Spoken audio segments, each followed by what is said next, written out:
औज़ुबिल्लाहिमिनश्शैतानिर्रजीम बिस्मिल्लाहिर्रहमानिर्रहीम अस्सलामु अलैकुम वरहमतुल्लाहि वबरकातुहू। सूरह यूसुफ कल हमारी ख़त्म हुई थी और अल्लाह तबारक व तआला का लाख लाख शुक्र है कि उसने हमें तौफीक दी कि अपने ताईं हमने काम जारी रखा हुआ है और अल्लाह तबारक व तआला दीन का काम जारी रखने की आखिर सांस तक तौफीक अता फरमाए और हमसे उस तरह काम लेता रहे जिस तरह वो चाहता है। बहरहाल आज सूरह राहत शुरू कर रहे हैं हम और सूरह राहत का तारफ़ तो मुख्तसरन कल गुज़र चुका है कि इसकी कितनी आयत हैं और कितने रुकू हैं। 43 आयत और 6 रुकू पर मुश्तमिल सूरह राहत मदनी सूरतों में शुमार है। इसका हुरूफ मुक़त्तियात से शुरू हो रही है सूरह राहत और हुरूफ मुक़त्तियात में हुरूफ हैं अलिफ लाम मीम रा। ये हुरूफ मुक़त्तियात हैं जिनका तर्जुमा किसी को नहीं आता। इनका तर्जुमा अगर करने को कहा जाए तो हर जगह आपने देखा होगा कि अलिफ लाम रा ही लिखा होता है। ये अल्लाह और उसके रसूल के दरमियान रमज़ है। पीछे इनकी डिटेल गुजर चुकी है और हमारे लिए ज़रूरी है कि हम इन पर ईमान लाएं और हक़ और सच समझें और अल्लाह की तरफ से नाज़िल करदा समझें। ये इशारा है अल्लाह और रसूल के दरमियान जो इशारों में बात की अल्लाह तबारक व तआला। अगर कोई कहता है कि किसी नबी किसी वली को, नबी की बात नहीं कर रही हूँ, नबी सल्लल्लाहु अलैहि वसल्लम को अल्लाह के दरमियान है, अगर कोई कहता है कि किसी आलम किसी वली को इसके तर्जुमे का पता है तो वो गलत बात है। समझे हमेशा कि इसके मानी अल्लाह के और रसूल के अलावा कोई नहीं जानता। मुक़त्ती कहने की मतलब यह है कि पढ़ने में अलिफ लाम मीम रा अलग अलग पढ़े जाएंगे और मुक़त्ते पीस या टुकड़े को कहते हैं। इसको पीस या टुकड़ों में पढ़ा जाएगा। दूसरी वजह यह है कि ये दूसरी आयत से अलग इनके दरमियान आगे गोल दायरा जो लिखा होता है इसका मतलब है कि ये आयत अगली आयत से सेपरेट है। ये सेपरेट चीज़ को स्पीसीज़ को मुक़त्ते कहा जाता है। क़ताए ज़मीन जैसे हम कहते हैं क़ताए ज़मीन, इस तरह इसको मुक़त्ते कहा जाता है। बहरहाल बात इसकी बारहा गुजर चुकी है सूरह बकरा में इसकी अच्छी डिटेल, और उसके बाद जब भी ये हुरूफ मुक़त्तियात से सूरतें शुरू हुई थोड़ी बहुत बहस इस पे जारी रहती है। अगली आयत करते हैं तिल का आयातुल किताब। ये जो आयात हैं ये कुरान पाक की आयात हैं। ये जो निशानियां हैं ये कुरान पाक की निशानियां हैं। कुरान पाक क्या है? कुरान पाक अल्लाह तबारक व तआला की तरफ से नाज़िल करदा किताब है। और किताब क्या है? इसका स्टेटस कि ये आखिरी किताब है। इसको किताब नहीं अल किताब कहा गया, कुरान नहीं अल कुरान कहा गया। इसका मतलब होता है कि बार बार पढ़ी जाने वाली किताब। कुरान का मतलब होता है कुरान। जब हम बोलते कुरान बोलते हैं लफ्ज़ तो गलत हो जाता है। कुरान का मतलब होता है मिलाना। कुरान जब लफ्ज़ तलफ़्फ़ुज़ के साथ बोला जाए तो कुरान है और कुरान का मतलब होता है बार बार पढ़ी जाने वाली किताब। चूँकि ये किताब ऐसी है जिसको पढ़ने में अल्लाह तबारक व तआला ने सवाब रखा है। सिर्फ़ इसको पढ़ने में याद करना या इसके मसाइल पे अहकामात पर देखकर एक दफ़ा अज़बर कर लेना काफ़ी नहीं समझा गया और इस पे इम्प्लीमेंट कर देना काफ़ी नहीं समझा गया, बल्कि इसको बार बार पढ़ने के लिए अल्लाह तबारक व तआला ने इंसान को लालच दे रखा है कि इसका एक हर्फ पढ़ने से 10 और 3 हर्फ पढ़ने से 30 नेकियां मिलती हैं। अलिफ लाम मीम और रा में 4 हर्फ पढ़े हैं हमने। 4 हरूफ में 40 नेकियां यहाँ बन जाती हैं मिसाल के तौर पे। और फिर ये कि ये बार बार पढ़ी जाती है और दुनिया में इल्हामी किताबों में जो सबसे ज़्यादा पढ़ी जाती है वो कुरान पाक है और जो क़यामत तक अपनी असल हालत में जारी रहेगा और चलता रहेगा वो कुरान पाक है। और हुज़ूर सल्लल्लाहु अलैहि वसल्लम पर नाज़िल हुआ, नबी को आखिरी और कुरान पाक को आखिरी और दीन इस्लाम को आखिरी अल्लाह तबारक व तआला की तरफ से वही कहा गया, फरमाया गया। तो ये जो आयत हैं ये अल्लाह तबारक व तआला ने फरमाया कि ये कुरान पाक की आयत है, किताब की आयत है। अलिफ लाम अल किताब, अलिफ अल अरबी में वो काम करता है जो इंग्लिश में दी या दा करता है, किसी चीज़ को ख़ास करता है। क्योंकि हमेशा इस किताब के साथ अल लिखा जाता है कि ये आम किताब नहीं है। किताब का मतलब होता है लिखी हुई कोई चीज़। तो ये अल्लाह तबारक व तआला की तरफ से भेजी गई है, इसलिए इसके साथ अलिफ लाम रख के इसको बाकी से नुमायाँ कर दिया गया, और है भी ये नुमायाँ। ये किताब अल्लाह तबारक व तआला की, ये आयात अल्लाह तबारक व तआला की तरफ से नाज़िल करदा किताब की आयात हैं। यानी जितनी भी आयात हैं नबी सल्लल्लाहु अलैहि वसल्लम ने बयान फरमाई हैं, जिसको जोड़ के कुरान पाक बनाया गया, उन आयात के बारे में कहा गया है कि ये एक किताब की आयात हैं जिसको अल्लाह तबारक व तआला ने नाज़िल किया। वल्लज़ी उनज़िला इलैक मिन रब्बिका, ऐ नबी सल्लल्लाहु अलैहि वसल्लम, ये वाहिद की ज़मीर बोली गई का, ये किताब आप सल्लल्लाहु अलैहि वसल्लम की तरफ नाज़िल की गई आपके रब की तरफ से। जो किताब आपके रब की तरफ से नाज़िल की गई हक़, ये सच्ची किताब है, ये हक़ है, ये सच है, ये दुनिया का सबसे बड़ा सच है, ये दुनिया का सबसे बड़ा हक़ है। और इसमें बयान करदा अहकामात सारे सच्चे हैं, और इसमें बयान करदा अहकामात सारे हक़ पर मबनी हैं।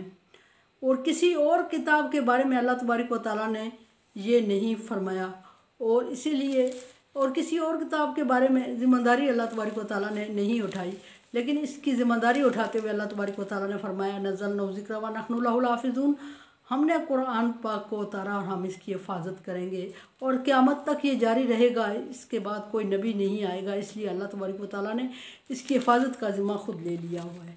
और इसमें नाज़िल करदा सारे किस्से जो नबी सल्लल्लाहु अलैहि वसल्लम के ऊपर नाज़िल हुए गुज़श्ता अंबिया कराम के, और जो अहकामात दीनिया नाज़िल हुए, और जो मसाइल नाज़िल हुए, जो मामलात नाज़िल हुए, और जो निशानियाँ नाज़िल हुई, और जो भी चीज़ नाज़िल हुई, वो सारी की सारी हक़ और सच पर मबनी है। इसमें किसी शक व शुबे की गुंजाइश नहीं है।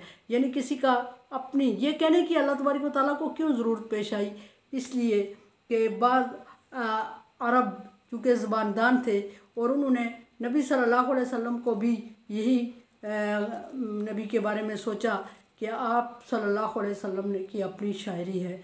तो अल्लाह तबारक व तआला फरमा रहे हैं ये नहीं, ये आप पर आपके रब की तरफ से नाज़िल करदा है, और सारे के सारे सच्चे वाक़यात नाज़िल हुए हैं। इसके अलावा कुछ इसके वाक़यात किस्से जो है तौरात इंजील और ज़बूर से ममासलत रखते हैं, और जो ममासलत रखते हैं जो चीज़ें, वो तौरात इंजील और ज़बूर में भी अल्लाह तबारक व तआला की तरफ से नाज़िल करदा है। और जो चीज़ें कुरान पाक से उनकी ममासलत नहीं रखती, या कुरान पाक उनसे ममासलत नहीं रखता, वो चीज़ें समझ लें कि अल्लाह की तरफ से नाज़िल करदा नहीं है। तौरात इंजील और ज़बूरियों ने अपनी तरफ से उसमें ऐड कर दी हैं।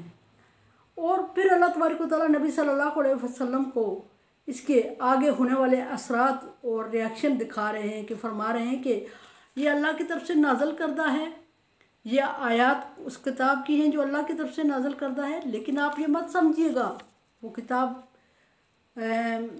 अल्लाह की तरफ से नाज़िल करदा है, हक़ और सच है, लेकिन आप ये मत समझिएगा कि सारे के सारे लोग इस पर ईमान ले आएंगे, सारे के सारे लोग इस पर ईमान लाएंगे नहीं, क्योंकि ये अल्लाह तबारक व तआला का फ़ैसला ही नहीं है कि सारे लोग एक चीज़ पर मुत्तफ़िक हो जाए। और कुछ लोगों को अल्लाह तबारक व तआला ने ऐसी फितरत दे रखी है कि वो कभी हक़ और सच की बात पर आते ही नहीं हैं। और फिर ये कि शैतान भी इंसान के साथ है, और शैतान ने क़यामत तक के लिए टाइम लिया, मोहलत ली हुई है, और वो इंसान को गुमराह करने में लगा हुआ है। डेफिनेटली वो भी कोई ताकत और पावर रखता है। इंसानी फितरत दो तरह की होती है, शैतानी फितरत होती है, और एक रहमानी फितरत होती है। रहमानी फितरत जो होती है वो सलीम फितरत सलीम कहलाती है, बहुत बारीक बिन ज़िरक, और बहुत सोच विचार करने वाली, और समझ बूझ रखने वाली, और ठहर कर सोच कर फैसला, और कायनात की चीज़ों पर गौर व फिक्र करने वाली, तफक्किरुन तदब्बिरुन ताक़िलून वाली। लेकिन जो शैतानी फितरत होती है वो सोचने समझने वाली नहीं होती, कर गुजरने वाली होती है। चूँकि शैतानी फितरत है, और शैतानी फितरत ने इंसान को बड़ी हद तक काबू में किया हुआ है, और बड़ी हद तक ज़्यादा लोग जो है शैतान के ताबे हैं, और वो इस किताब को मानेंगे नहीं। ये अल्लाह तबारक व तआला ख़ुद फरमा रहे हैं, मैं नहीं कह रही हूँ। फरमाया कि हक और सच किताब है, वलाकिन अक्सर अन्नास ला युमिनून, लेकिन अक्सर लोग इस पर ईमान नहीं लाएंगे। अक्सर लोग क्यों नहीं ईमान लाएंगे? कि वो शैतानी फितरत है, फितरत शैतानी पर हैं, और शैतान ने चैलेंज करके अल्लाह तबारक व तआला से फरमाया, कहा था कि जब तक मैं ज़िंदा हूँ ज़रूर तेरे बंदू को गुमराह करता रहूँगा, दाएं से हमला करूँगा, बाएं से हमला करूँगा, आगे से करूँगा, पीछे से करूँगा, और जब तक इनको गुमराह नहीं करूँगा जब तक मैं चैन से नहीं बैठूँगा। और ये नहीं कि हम कहते हैं, बाद लोग अपने आप को बहुत नेक और पारसा समझते हैं, कहते हैं नहीं जी हम पे शैतान नहीं आएगा। शैतान ने पैगंबरों पे अटैक किया, शैतान उलमाए कराम पे अटैक करता है, शैतान आबिद पे अटैक करता है, शैतान आम लोगों पे कम तवज्जो देता है। वो क्यों? वो इसलिए कि शैतान को भी पता है कि एक आम इंसान अगर गुमराह होगा तो उसके इर्द गिर्द हल्का अहबाब इतने नहीं होते और वो खुद ही गुमराह होगा, लेकिन एक ख़ास बंदे को जब वो गुमराह करेगा तो उसके हल्का अहबाब में से कुछ लोग इसकी तरफ ज़रूर मुतवज्जे होंगे और मेरी पार्टी में आ जाएंगे। और फिर ये भी कि शैतान वहाँ अटैक करता है जहाँ अल्लाह तबारक व तआला की दिया हुआ इल्म होता है। एक हदीस है कि 100 आबिद को गुमराह करके शैतान इतना खुश नहीं होता जितना एक आलिम को गुमराह करके खुश होता है, क्योंकि आलिम के पास इल्म होता है। और जब शैतान किसी आलिम को गुमराह करता है तो फिर बहुत बड़ा फंक्शन बनाता है और ये कहता है कि मैं कामयाब हो गया। उसको पता होता है कि जब वो उसको एक को पा लेने में कामयाब हो गया तो फिर ज़्यादा को हासिल करना उसके लिए मुश्किल नहीं होगा। और उसके साथ जितने लोग जुड़े हुए हैं वो सारे उसके रास्ते पे चलते हुए, उसको फॉलो करते हुए मेरे ठिकाने पर मेरी तरफ ही आएंगे। और फिर ये कि शैतान के जो ठिकाना है वो जहन्नम है, अल्लाह तबारक व तआला ने उसका ठिकाना भरने का भी वादा किया हुआ है। फितरत शैतानी जो है वो हमेशा इंसान को वर्गलाती रहती है, और ये नहीं कहा जा सकता कि पूरी ज़िंदगी किसी इंसान ने नेक अमल किया और वो जन्नत में ही जाएगा। आखिर टाइम शैतान के बहकावे में आके सारे अमाल को ज़ाया कर देता है, और अल्लाह तबारक व तआला फरमाते हैं कि तुम्हारे सारे अमाल ज़ाया हो जाएंगे, ला तशरून, तुम्हें समझ ही नहीं आएगी। ऐसा करने से गुरेज किया करें। और ये भी कि अपने अमाल पे इतराना नहीं चाहिए, ये भी एक शैतानी अमल है कि शैतान बंदे को उकसाता है कि तकब्बर करता रहे। शैतान की पहली चाल ही तकब्बर है, तकब्बर और गुरूर से ही उसने इंसान को सजदा करने से इनकार किया था। सो वो अपनी चाल पे चलता है और बाकियों को भी अपनी चाल पे चलाने की कोशिश करता है, और उसकी चाल में तकब्बर और गुरूर है, और तकब्बर और गुरूर है तो सो उसमें लोगों को मज़ा भी ज़्यादा आता है, ज़्यादा लोगों पे कमांड करने लगते हैं और गुमराह कर छोड़ते हैं। तो सो इसलिए अल्लाह तबारक व तआला ने फरमा दिया कि ये किताब की आयात हैं और किताब अल्लाह की तरफ से तुम पर नाज़िल हुई है, और ये हक़ और सच है और बात का। और लेकिन ये मत समझिएगा कि सारे लोग इस पर ईमान लाएंगे, क्योंकि ज़्यादा टोला शैतानी है। मेरे चैनल को आप सब्सक्राइब कर रहे हैं, thank you so much. Like dislike as you like. दुआ की उम्मीद रखती हूँ, और ला खौफुन अलैहिम वला हुम यहज़नून में कर दे अल्लाह ताला। अल्लाह हाफ़िज़।